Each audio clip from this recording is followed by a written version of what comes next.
เราจะมาแต่งเพลงคริสต์มาสนำกันพี่น้องจะมาฟังผลงานออกครับ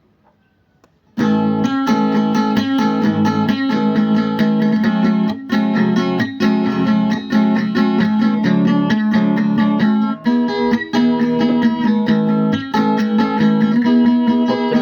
หลายๆทั้งแม่สายดีใจเหลือเกินที่ได้เดินทางมางานคริสต์มาสบ้านเฮาขออวยพรใส่สุขผลวิไลให้พี่น้องทุกท่านที่ได้ศาลาการงานเพื่อมางานเยี่ยมยามบ้านเฮาหากเป็น